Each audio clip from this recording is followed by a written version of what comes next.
With the rise in popularity of the Black Lives Matter movement, the issue of systemic racism became a topic highly spoken of in American news.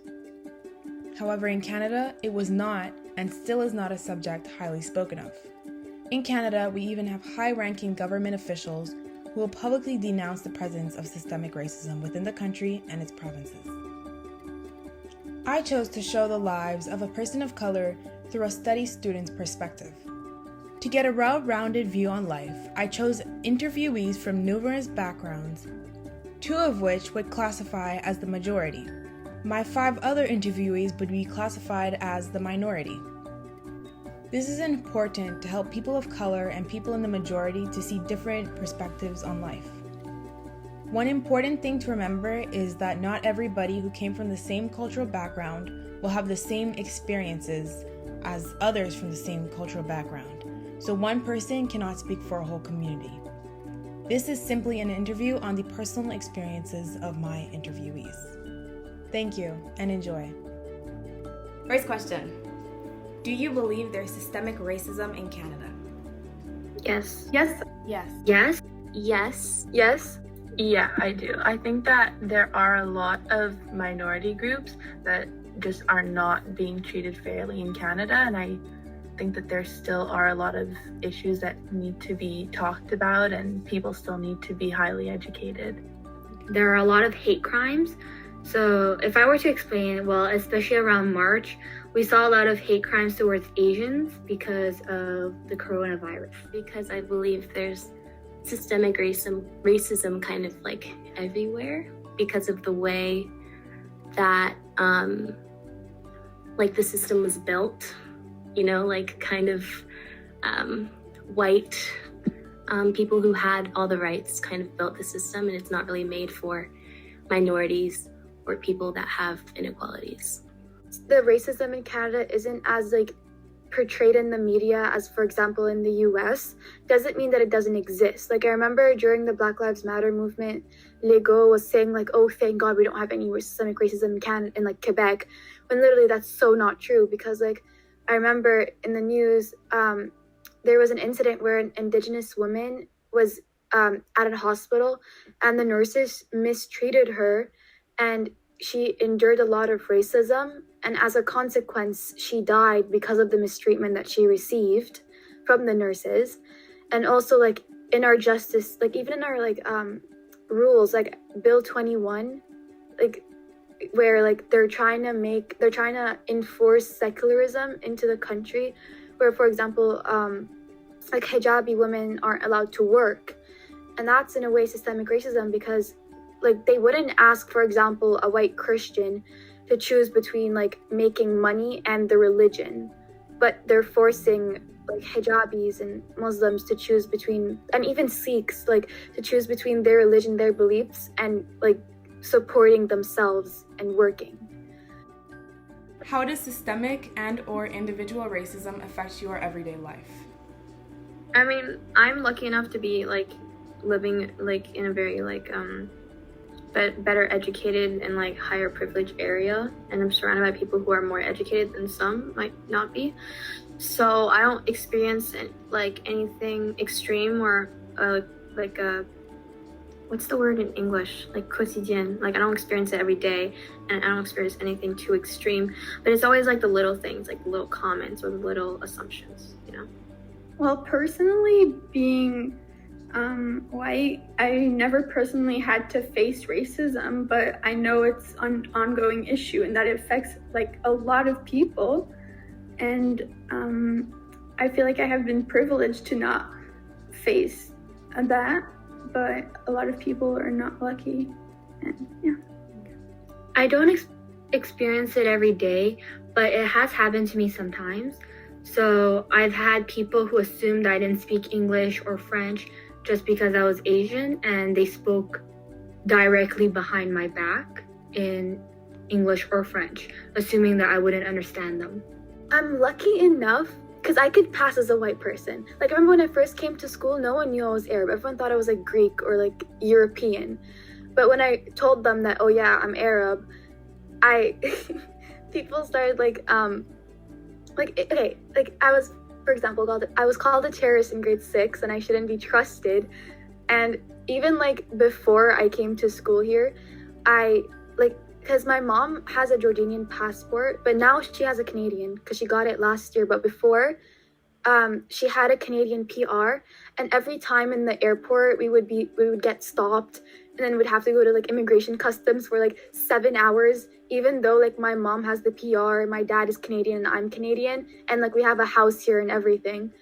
And even so yeah, like we would get stopped a lot at airport security for like our name and like my mom's passport. Personally, for me, since I'm so privileged and I go to like a private school and I have kind of a good life, it doesn't really affect my everyday life, but I know people personally who have been affected by it, and it kind of makes me think that like that could be me. Do you believe it is racist to use derogatory terms that do not apply to your ethnic group?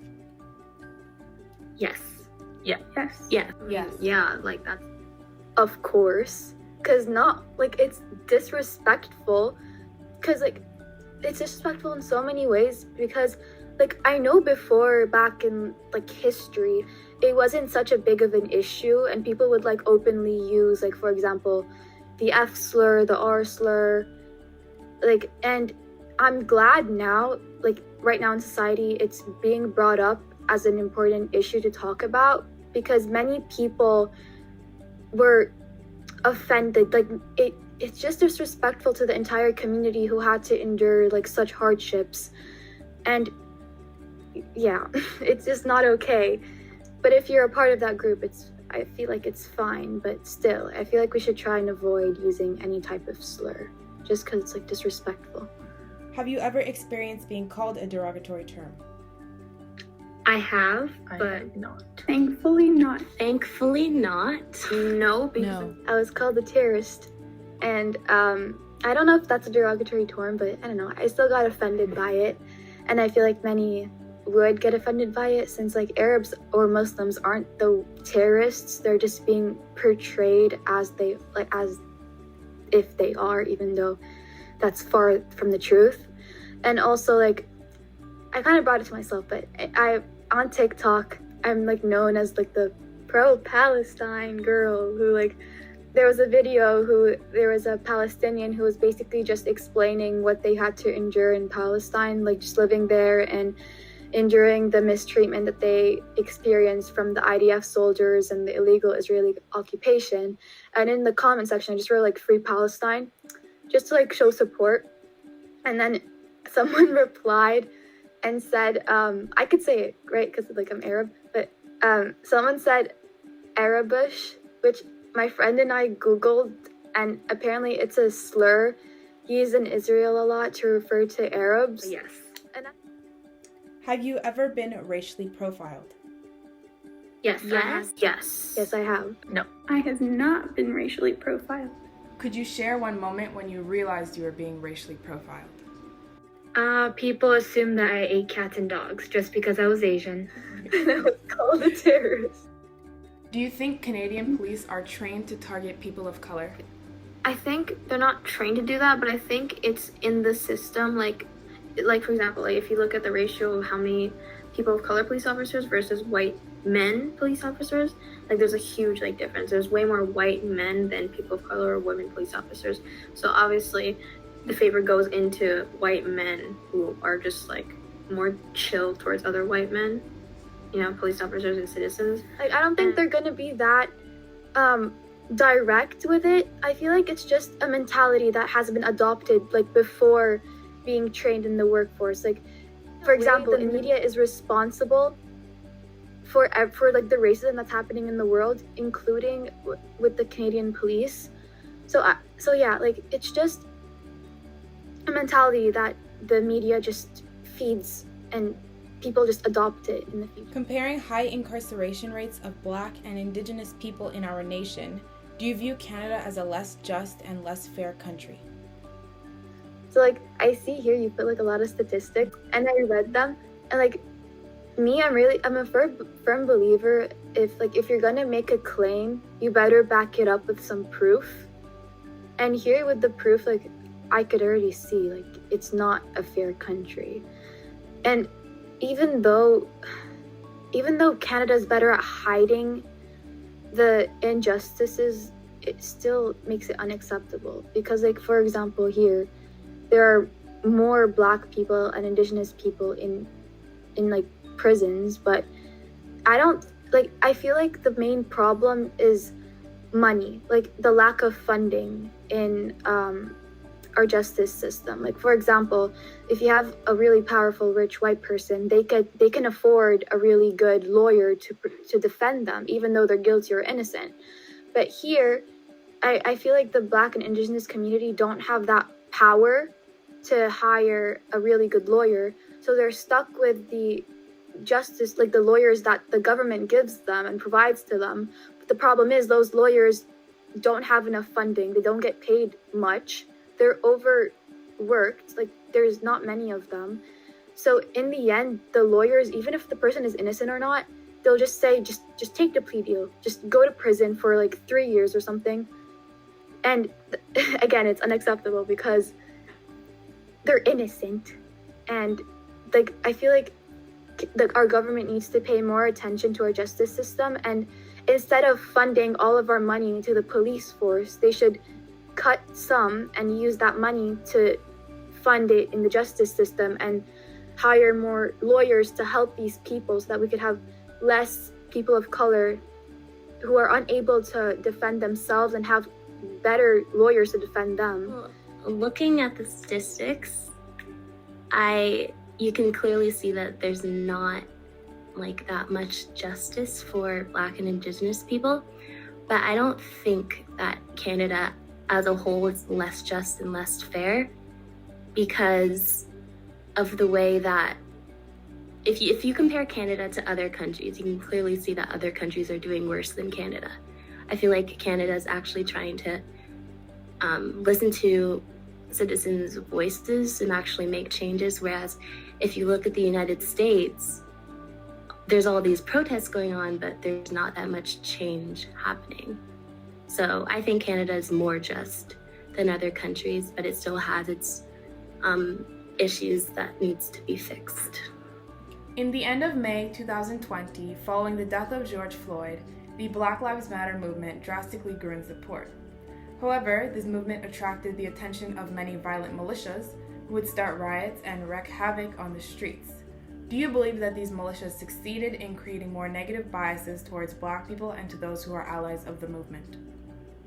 I do not believe that these militias succeeded. Well, the Black Lives Matter movement existed long before George Floyd died, and it was always a peaceful movement. And even after George Floyd's death, like, it was still a peaceful protest. Like, people like, I saw videos of people, like, it was really inspiring. People were walking around, like, singing and raising the voices of the Black community. It was peaceful. Everything was okay. The only part with the riots or the violent militias that happened was as a consequence of the police. Because I remember seeing many videos of people on TikTok saying, like, we were peacefully protesting, no one was doing anything.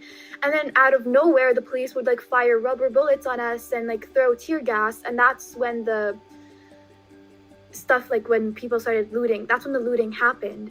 And honestly, the media did a really good job of, like, manipulating that movement and making it seem as, like, a violent militia when really it wasn't. It was a peaceful protest. So, yes, I think so. And I guess an example of the bias would be, like, if you look at what happened at the Capitol in the United States, there were mostly white people protesting, but yet there was not that much violence towards them. Whereas if you look at the Black Lives Matter protest, there was more violence just because like, Black people or minorities are seen to be more violent when all they're actually trying to do is fight for a really important cause. Riots aside, there were peaceful protests that ended in rubber bullets, tear gas, and chaos for no apparent or justifiable reason. Do you believe this extreme approach was used on Black Lives Matter protesters because of systemic racism and xenophobia from having so many different cultures present? I do believe that these extreme approaches were used because of systemic racism and xenophobia, because recently when the Capitol was attacked and there were riots, no violence was used, and so no tear gas or rubber bullets. So I do feel that it's because of systemic racism. Okay, yeah, of course it was because of xenophobia and racism, because what happened to George Floyd and the other victims of police brutality is literally unacceptable. It shouldn't be happening in the first place. And us trying to fix that problem, to protect like the Black community and raise their voices and everything, and them responding in such a negative way is, again, racist. And I feel like that all started because of Donald Trump, because I remember seeing videos of like the army who are like crying because they know that what they're doing is wrong, and they know that these protesters are just trying to fix the problem, and them being forced to stop them and violently hurt them when they're just trying to defend people's rights, again, is unacceptable. But it really depends. Like, I think it's systemic racism, because they're trying to silence these voices instead of actually trying to fix the problem, which is like, I don't know, doing something better, or like defunding the police and using that money for something useful to fix that problem. Do you believe there is a solution to diminish racism in Canada? I do believe there's a solution to diminishing racism, but there will never be a day where there is no racism in Canada, because racism is built on stereotypes and lack of education or knowledge, and there will always be people who is uneducated or oblivious to what people of color might feel. A solution could be to look into the backgrounds of, first of all, in the police department, look into the backgrounds of like the policemen and see, is there any point in their life that they have been racist towards another person or showed any sort of discrimination during their job? Okay, I feel like racism can never be like, you can never avoid racism. Racism is always going to be rooted deeply in our society. But I feel like there's definitely a way to diminish it as much as possible. And I feel like that would be electing a government or a political party that does care about those issues and does care about like human rights, basically. And so first it starts with our government, and then also with money. Like, we need to stop wasting money with useless stuff, like, for example, putting billions of dollars in the police force, or even like using billions of dollars to buy like oil when it's detrimental to our environment. And instead we should try a way to split the money equally and have most of the money be funded into organizations that their whole purpose is to aid and help with civil rights and raise the voices of those minorities. What is your definition of antiracism and reverse racism, and do you believe these terms could help diminish it? Okay, I'm gonna be mean, but reverse racism to me is kind of funny. Like, it's just funny to like see how, like, for example, white people react to it. Like, I feel like, okay, like, for example, I feel like reverse racism is primarily targeted towards like white males, and the way they perceive it is just so funny because they get so offended by it, and they don't acknowledge that minorities have been been feeling that for so long, and them just receiving it like for, I don't know, twice or 3 times in their life, and they get like extremely offended by it. But I also feel like reverse racism is still racism, and yeah, in a way, like, in order to diminish racism as much as possible, we need to make everyone equal. And that is by respecting everyone, like white people, black people, every community. So, yeah. Definition of anti-racism. Okay, definition of anti-racism is basically just people defending, like confronting people or like cancel culture. People who, like, for example, say any type of slur or say the N-word. And yeah. I feel like it could help diminish, but not reverse racism. I feel like it's just going to create more chaos. But anti-racism, yes. Okay, so I've heard this before, like, especially when, like, let's say a black person calls a white, like, says something racist to a white person, right?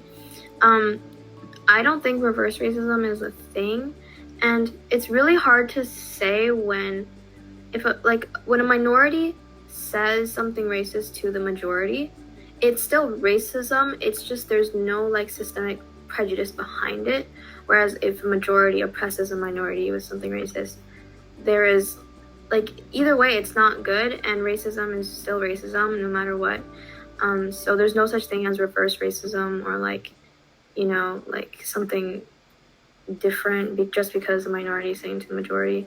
It's just racism. I just think anti-racism is just a normal human being.